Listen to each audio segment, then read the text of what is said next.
I've been interested in doing 3D game development for quite some time, but to be honest, the whole modeling thing, working with 3 dimensions, lighting, visual scripting, all of that kind of scared me. However, I've been seeing a lot of successful indie games lately, and I got motivated to start. At first, I was thinking of going the usual route: download a game engine, watch lots of tutorials on it, then make a simple game. But another idea popped up in my head that seemed easier: modding. You see, with modding, I don't have to start completely from zero. I can just focus on one aspect of a game and leave the rest as they are, or copy whatever the devs did. Genius, I know. I chose Minecraft as the game to mod because 1. The graphics are simple, 2. It still has an active player base, and 3. It's my childhood game, so I wanted to play it again. I decided to make a boss mod because I felt like Minecraft could use some bosses that required critical thinking to beat. Right now, the vanilla ones are just mobs with high health and damage, which in my opinion is kinda lame.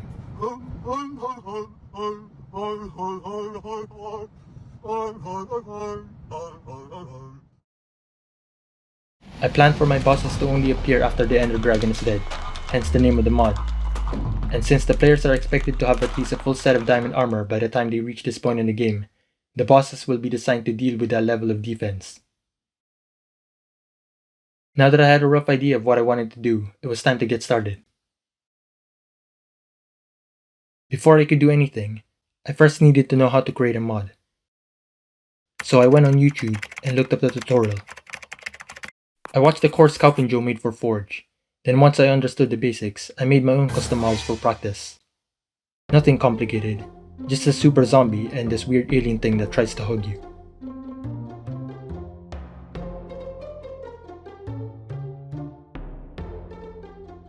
I actually learned how to model in Blockbench because of the alien, and the super zombie on the other hand taught me how to modify Minecraft code.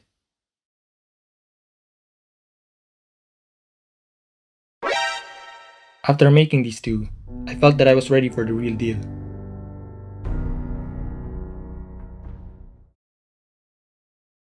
For the first boss, I was initially thinking of making a worm creature that burrows in the sand, but I don't know, it was just too cliche, so I decided to come up with another boss. After some intense brainstorming, I came up with the perfect boss, a robot shark that can burrow in the sand and fly. I named it the MacLeod.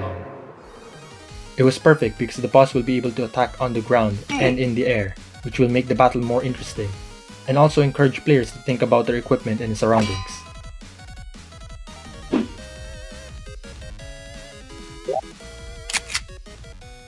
For the design, I wanted the MacLeod to resemble a fighter aircraft, but also a shark at the same time. I got this idea from those military planes that have shark decals. Before modeling this boss in Blockbench, I drew a simple concept art for reference.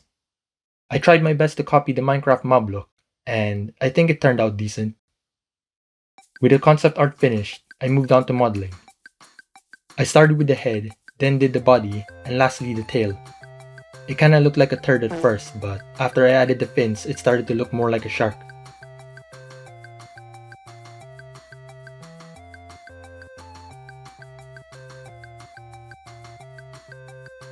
Afterwards, I added the thrusters and the cannon. Now it looked exactly how I imagined it.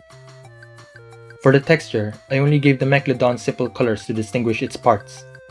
I didn't want to add details yet because I didn't know if I was going to make changes to the model later. Oh yeah, I added teeth as well to make the MacLeod appear more threatening. Without them, it just looks kinda Frenchy. Okay, let's see how it looks in the game.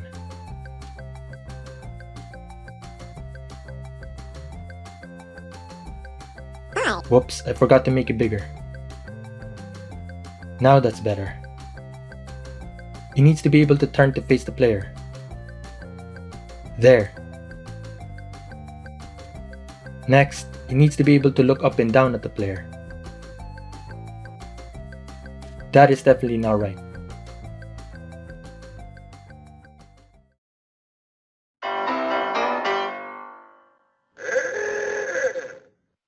Hold on, I think I got it. Finally.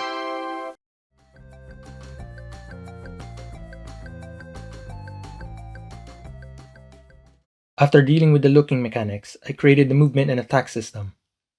Since the MacLeod is a shark, I made it follow the player and circle around them once it gets close, the same way a real-life shark would for a human prey. If the player leaves the circle, it will follow them again. The circling is how the MacLeod decides when to attack. To illustrate how that works, imagine a circle around the player. The circle has a fixed number of points. Every time the MacLeod enters the circling zone, it chooses how many of these points to go through. Once it has passed all of them, then it will execute one of its attacks. Simple, right? I was worried the player would abuse the system by continuously leaving the circle, thus preventing the MacLeod from ever attacking. So, I implemented a charge attack. The MacLeod can do this at any time while following the player. This means that circling isn't needed for it to hurt you. Staying on the topic of attacks, the next one I implemented was a forward leap. This can be dodged or blocked with a shield. There's also an underground surprise attack. This one cannot be dodged, but it can be blocked with a shield.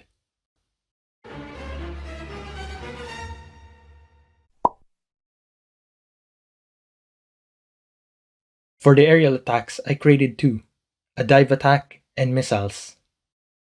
The dive attack is like an aerial version of the underground surprise attack, but unlike its counterpart, it can be dodged.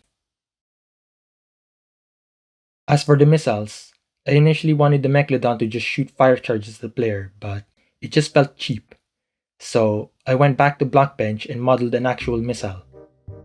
Then, I implemented it in the game as a homing missile, cause why not? I made the MacLeod shoot a random amount for the attack. Not gonna lie, it was so much fun to test.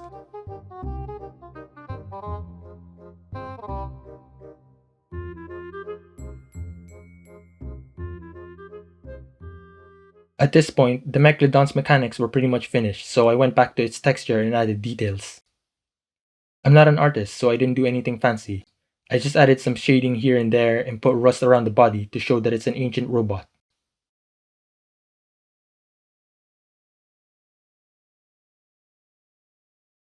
Then, I worked on adding particles and sounds. For particles, I made the thruster shoot flames to get that aircraft look. And in phase 2, I made the body emit smoke to show how badly damaged the MacLeod is at that point. I was really happy with how these turned out because they made the MacLeod look more like an actual machine. As for the sounds, I added a bunch of them, so instead of yapping, I'll just show you a compilation.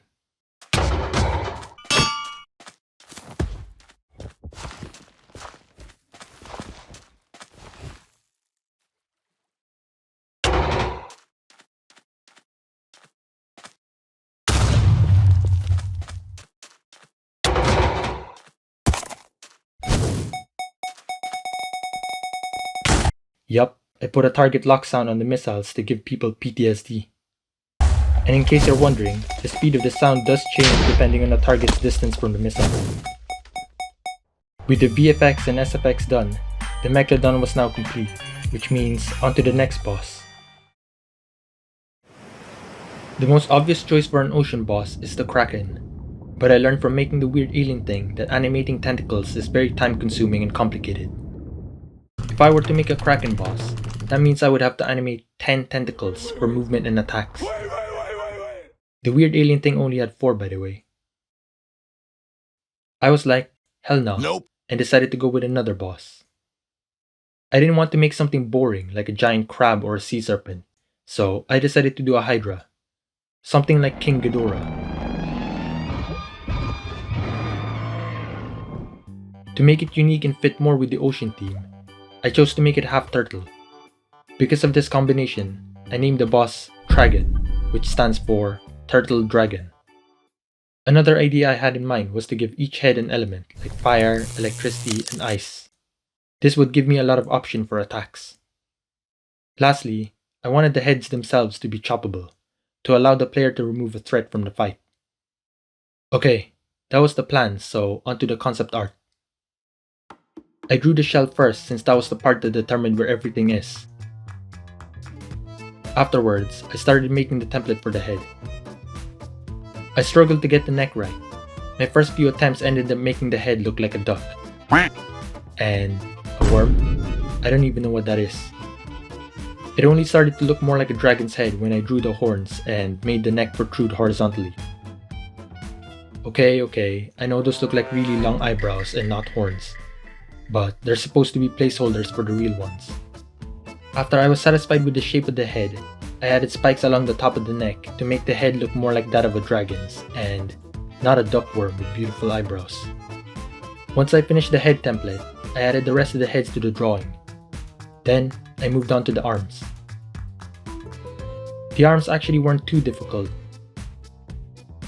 but the legs though. I tried my best to copy the back legs of quadrupedals, but it still looked off. I told myself I'll just fix it when I make the model. The last thing I drew was the tail. Now, onto the modeling. Thanks to the concept art, it wasn't that hard to do. The legs did give me a bit of trouble, but I decided to reduce the amount of segments, which made it easier to work with. As for the heads, I left them near the end so I could take my time with them. They actually took me a little over an hour to make, but I really liked how they turned out. The horns of each head, as you can see, have different shapes. The middle one embodies electricity or lightning, so its horns are shaped like a lightning bolt. The fire head, on the other hand, has horns pointing upwards like a demon. And for the ice head, I just made its horns similar to that of a ram's, just to distinguish it from the other two. Here's the final result.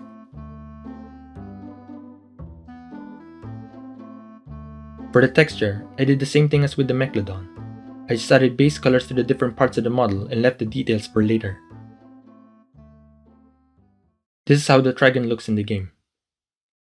As you can see, it's pretty big, which means its hitbox is also pretty big. Ignore the small green ones. They're for head chopping, which I'll talk about later. Now, for some reason, large hitboxes are buggy in Minecraft. Sometimes, when I attack the dragon with a projectile, it doesn't register a hit. I figured it might be due to a delay in the collision check or something, but because of this bug, I had to give the dragon a hitbox that didn't fully cover it. So if you play this mod and wonder why the heads don't take damage, then this is the reason.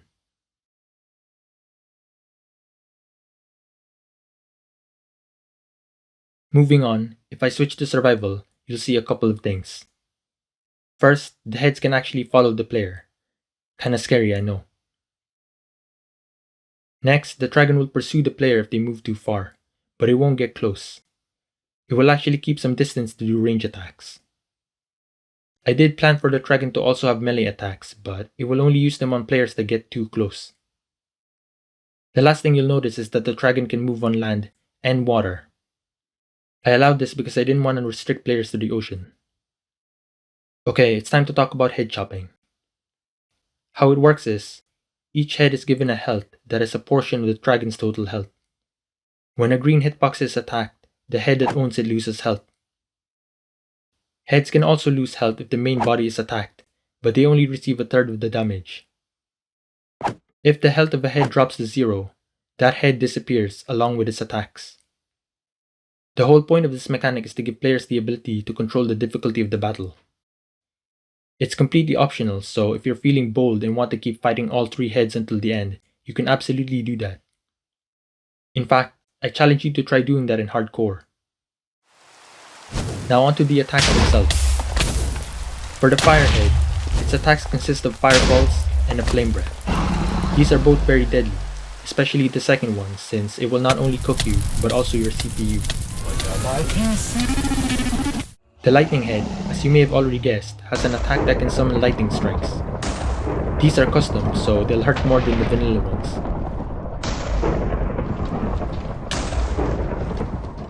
The other attack is a laser beam that can blind you temporarily.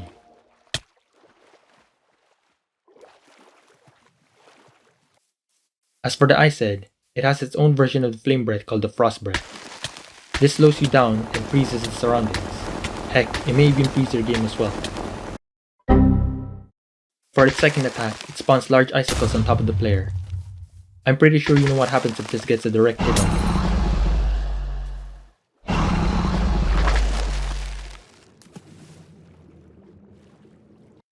Okay, those are all the dragon's range attacks, but what about the melee ones?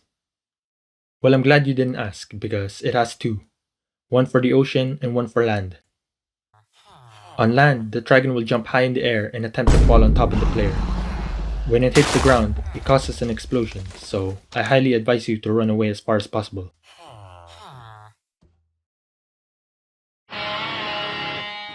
In the ocean, the dragon will do this instead.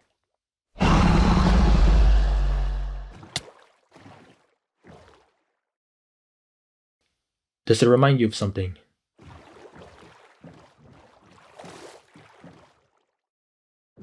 The purpose of these melee attacks is to give the dragon some distance so that it can do its range attacks again. The last thing I needed to do for the dragon was add details to its texture. I did that, well, sort of. I only focused on the shell because I was too lazy to paint over everything. Anyways, this is the result.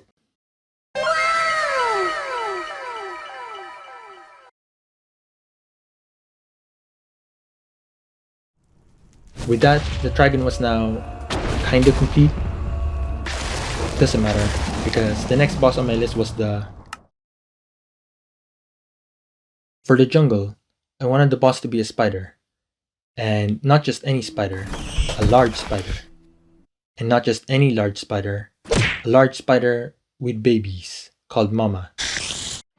You see, my mod was lacking a boss with minions, and I felt like this was the perfect opportunity. There is one small problem. Actually, it's a big problem because it's about Mama's size.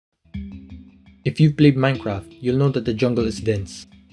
This will make it difficult for a large mob like Mama to move around, so I needed to make a big open space for her fight.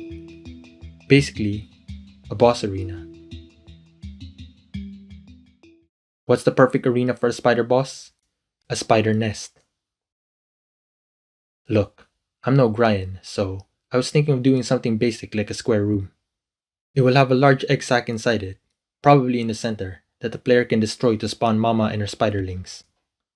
This idea was perfect because it's basically trapping the player in a confined space with insects.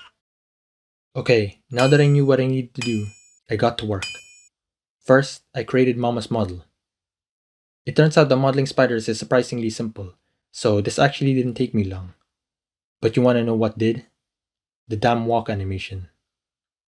Even though I had a video reference, it still required a lot of work for me to do. And I'm not gonna lie, I don't want to do it again. But hey, it came out pretty good if I do say so myself. Now, let's see how Mama looks in the game. As you can see, she's very thick. Her large hitbox was bugged just like the dragon's, so I had to add these extra ones. I went ahead and implemented her baby version as well. This was easy since all I had to do was copy and paste, then change the size. Here's both of them side by side to give you an idea of just how big she is. Now, this is how they look when they follow you. If you find this scary, then you're gonna love what's next. Yup, I created the egg sac as well. It spawns Mama and 30 spiderlings when you destroy it. Honestly, I wanted to spawn more babies, but I was worried it would lag people's PCs, so I settled for this amount.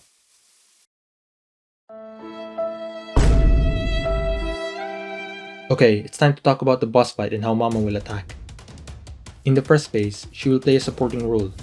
Instead of attacking the player, she'll instead shoot webs to trap them in place.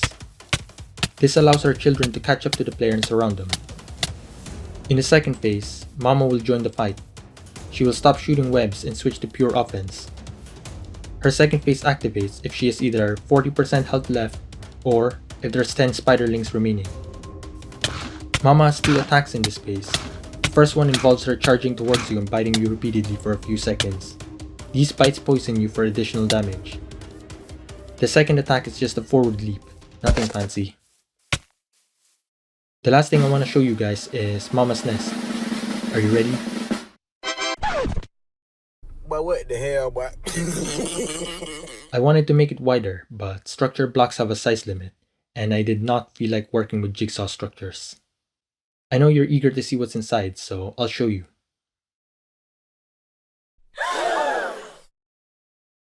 Don't be fooled by the size, because this room can fit all the spiders and still leave enough space for the player to run around. Some may disagree, but I personally think the size is perfect because it forces the player to fight the spiders head on and maneuver around the limited space wisely. Now that you've seen the nest, let's talk about where it spawns. You already know it's supposed to appear in the jungle, but where? Don't worry, I'll show you.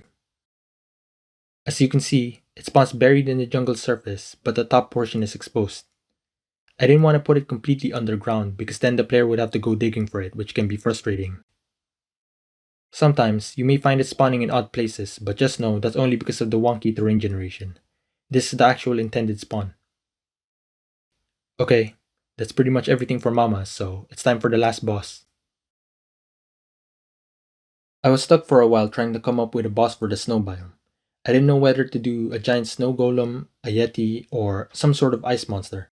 But then I realized something. So far, none of my bosses have been humanoid. This sparked an idea in my head. What if I made the player fight a humanoid ice statue? Not only did it sound cool for a boss, it also seemed more simple to make than a monster. The idea I had in mind was a samurai made of ice. A samurai. He's gonna be a pure melee boss, but he'll have the ability to create weaker clones of himself. I was thinking of giving him just 2 simple attacks and the ability to block because honestly, I was tired of implementing complex behavior. Also, adding more will just make it harder for the player to balance attack and defense. Imagine trying to defend against a clone doing a spin attack, another coming at you from above, and the real boss slashing you from behind. It's chaotic. After finalizing my idea, I started working on the samurai's model. This is what I came up with.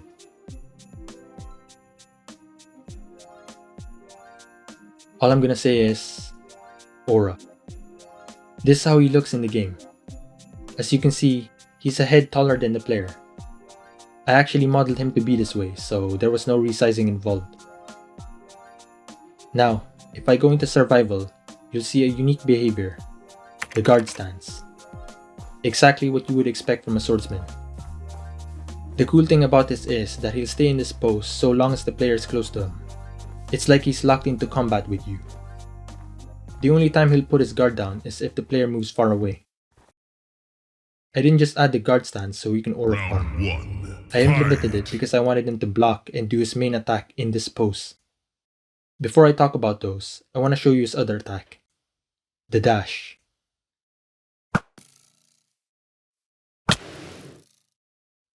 He does this when chasing to prevent players from keeping him on the run. Remember, this boss is a pure melee fighter, so this is also a way to level the playing field against ranged opponents. Now, for his main attack, he does sword cuts.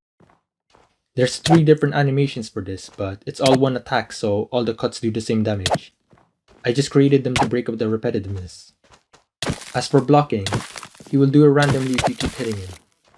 He'll stay like this for a few seconds and you won't be able to hurt him at all. You could even say it makes him...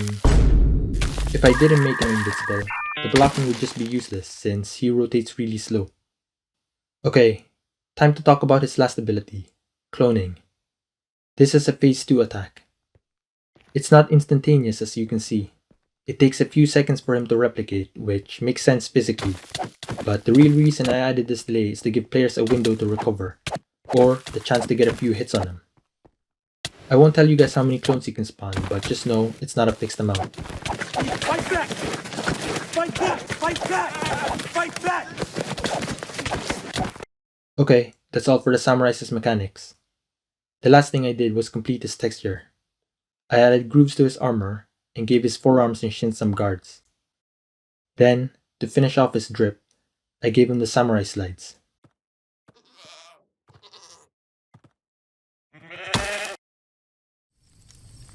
Now that I've finished all the bosses, I only had one major thing I needed to do, and that's the spawning mechanism.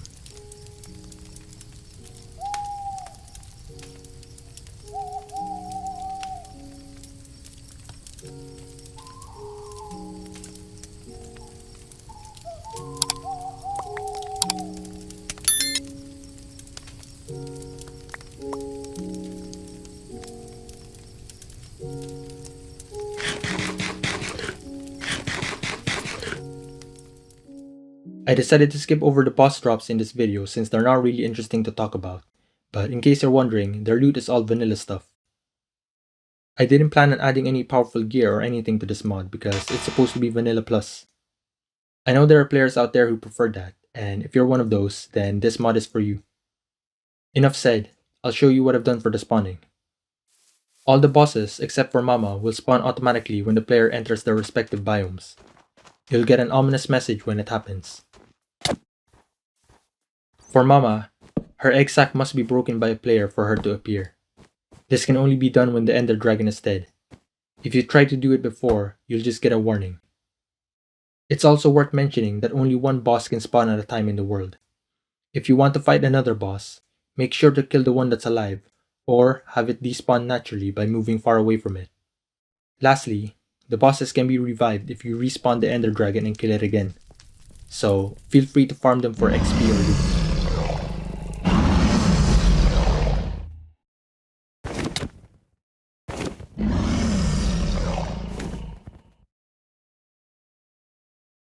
Well, that's another project complete. If you watched the entire video, I just want to say thank you so much. It really helps my channel out a lot. You can find this mod on CurseForge. The link is in the description below. I actually published it prior to making this video, so it already gained some downloads. Honestly, I don't even know how they found this mod. This video was meant to promote it. Oh, and if you're looking for the source code, you can find it on my GitHub. I tried to make it readable, but it can still be confusing if you're not familiar with the concepts. Before you go, please leave a like, and do subscribe if you want to see more. I'm learning Unreal right now, so there's gonna be more game dev projects to come. That's all I wanted to say. See ya.